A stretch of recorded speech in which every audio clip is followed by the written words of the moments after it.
time in the fairy tale land where there were princesses, witches, fairies, and wands. Oh, so wonderful characters we found, like Cinderella, Genevieve, Elena, and Mulan.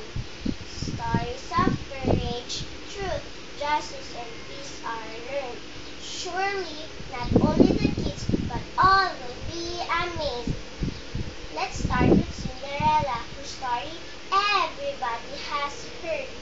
A woman so kind, peaceful, and indeed so patient.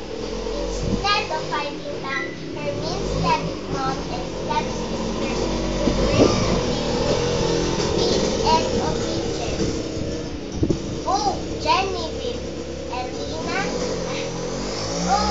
Genevieve, one of the 12 dancing princesses, although so gracious, polite, and modest, stood up for justice and sent Duchess Rowena out of their palace to bring back a full kingdom they once had.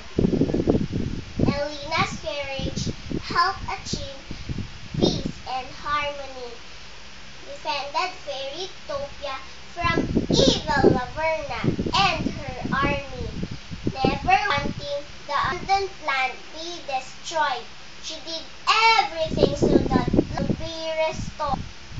The heroine of is none other than Mulan. Her love for her father, fellow men, and homeland. Di ko na alam.